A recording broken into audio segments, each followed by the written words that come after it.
Welcome to SN classes. This is Neha Khurana.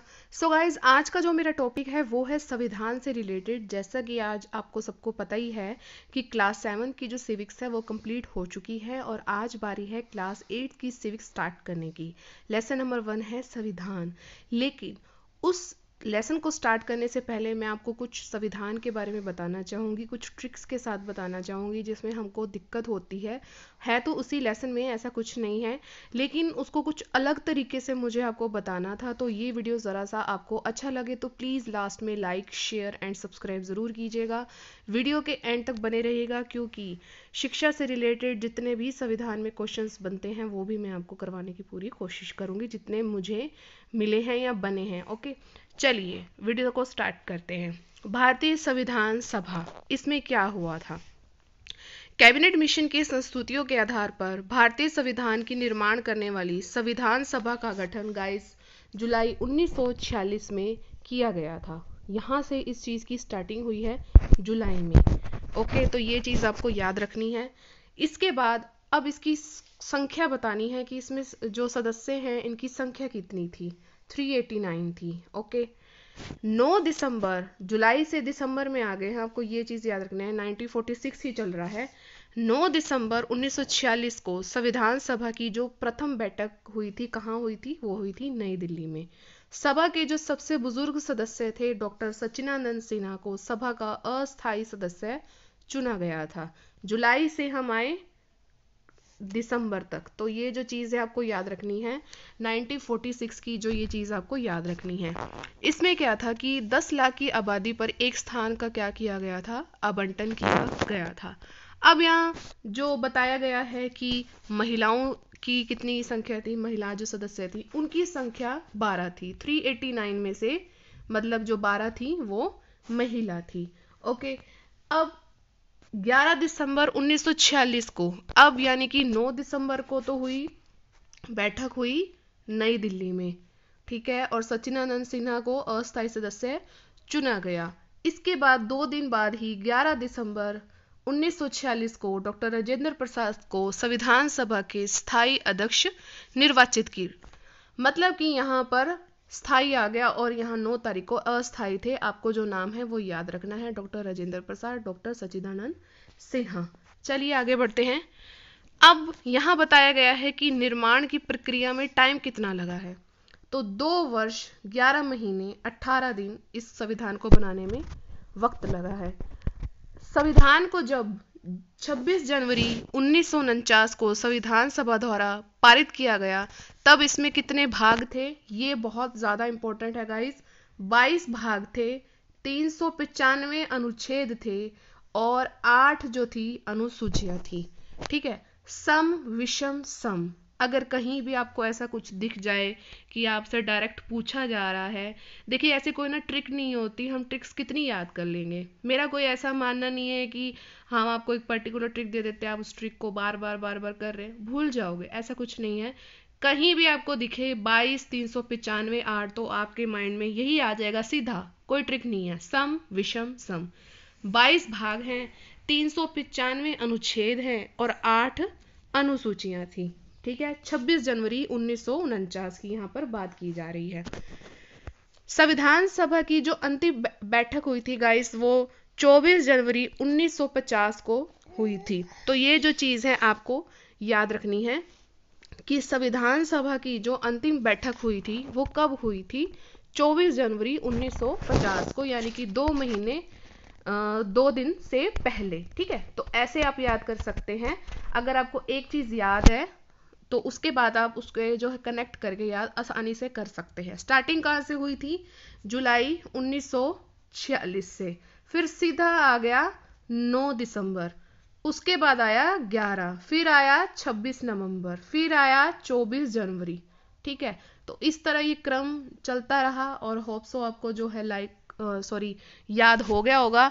चलिए आगे बढ़ते हैं। और इस दिन क्या हुआ था? 24 जनवरी 1950 को क्या हुआ था?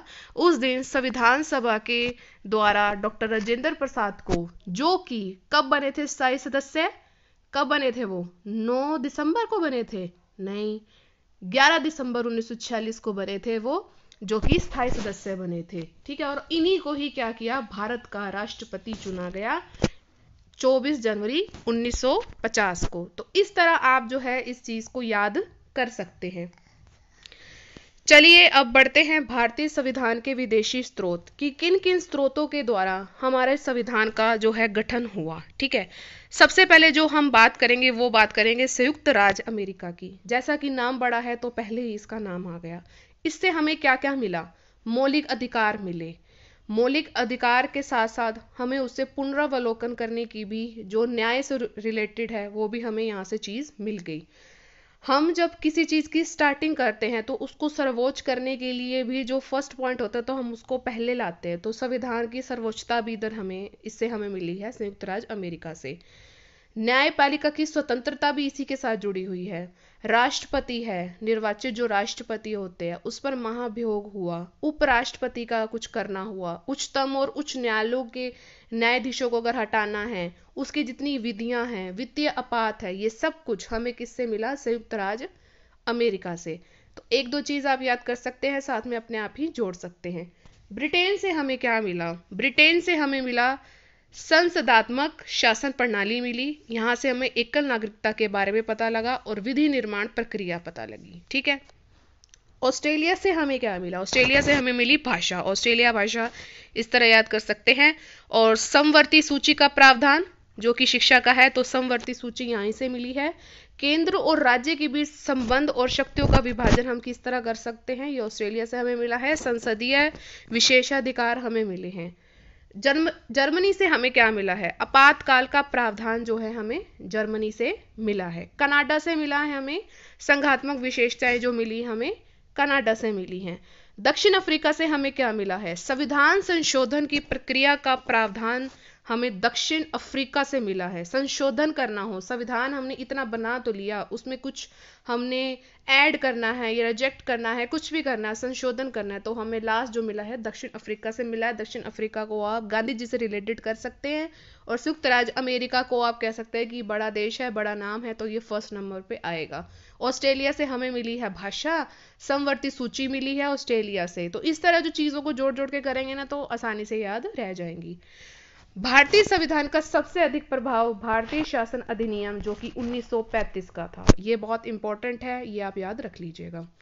चलिए, जिसमें हमें सबसे ज्यादा दिक्कत होती है संविधान के भाग को याद करने की, वो मैं आपको ट्रिक बता रही हूँ। ट्रिक नहीं है, याद करने का तरीका ही अपना अपना ही होता है।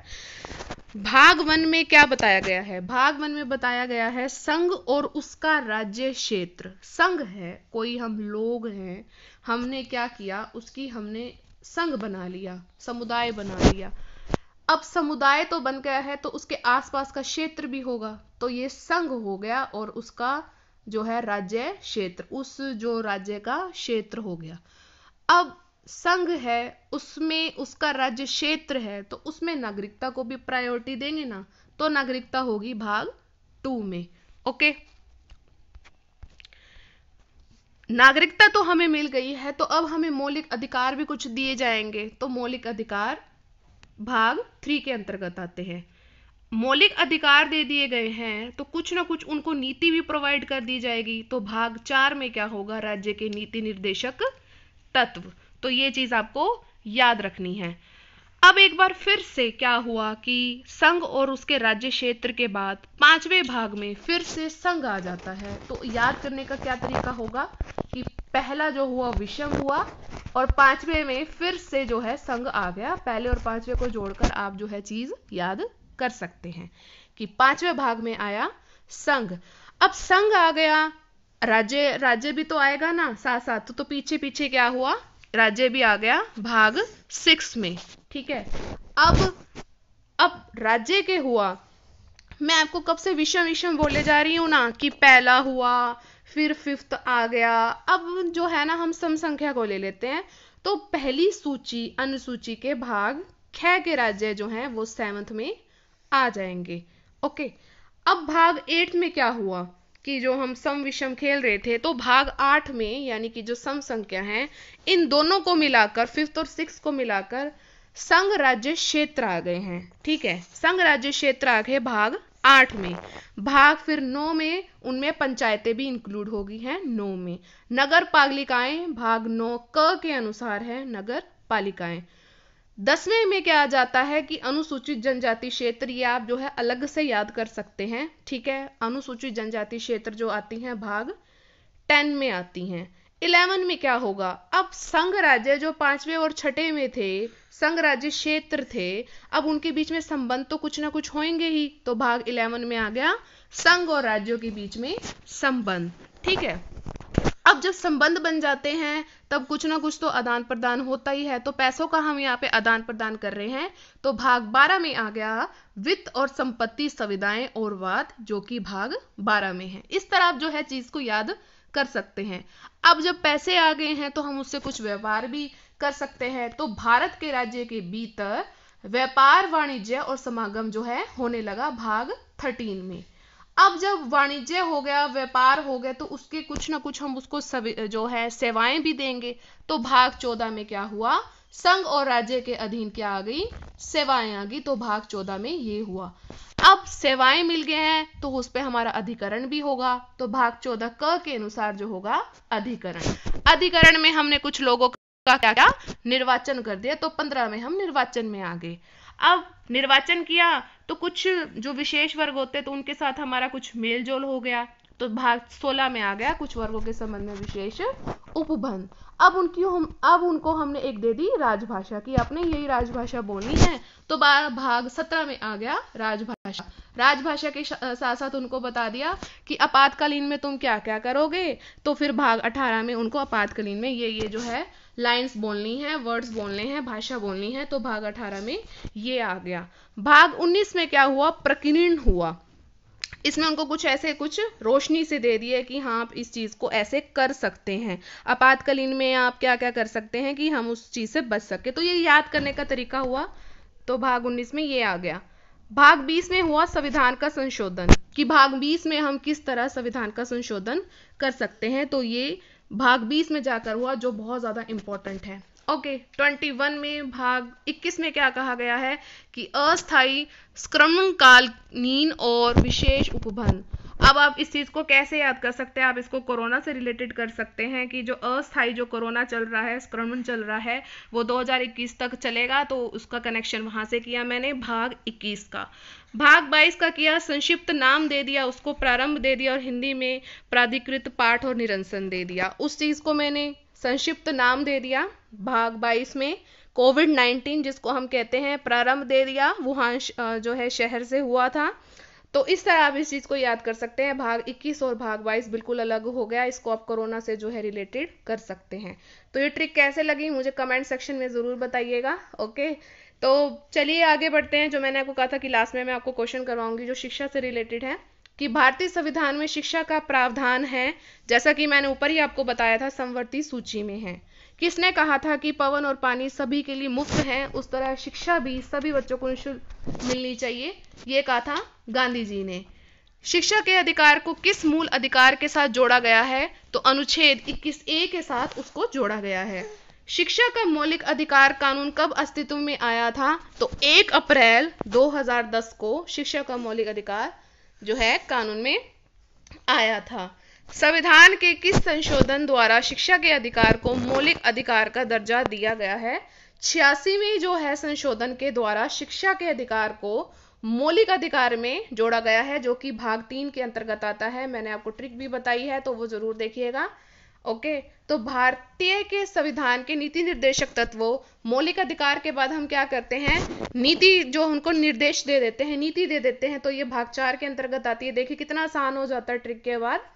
तो भारत के संविधान के नीति निर्देशक तत्व के किस अनुच्छेद में प्राथमिक शिक्षा को निःशुल्क उपलब्ध करवाने का बात की गई है, तो अनुच्छेद 45 में। बहुत ज्यादा इंपॉर्टेंट है, ये याद रखिएगा। तो गाइज ये था मेरा आज का वीडियो, कैसा लगा कमेंट सेक्शन में जरूर बताइएगा। और एक आपको बात कहना चाहूंगी, इसके बाद जो लेसन 1 है अब थोड़ा सा अच्छा लगेगा, वो कल मैं स्टार्ट करूंगी। ओके उसके बाद धर्मनिरपेक्ष है, संसद है, बहुत कुछ है इसमें। 8th क्लास की सिविक्स में बहुत कुछ पढ़ना है हमें।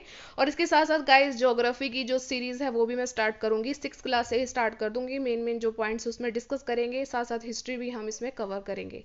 ये वीडियो ज़रा सा भी आपको अच्छा लगा तो अब आप please like share and subscribe ज़रूर कर दीजिएगा, साथ में जो बेल आइकन है उसको हिट ज़रूर कीजिए और ऑल पर ज़रूर क्लिक कीजिए, तभी आपको मेरी सारी नोटिफिकेशन टाइम टू टाइम मिलेंगे हम अपनी नेक्स्ट वीडियो में। Till then thank you so much for watching guys, bye bye guys and take care.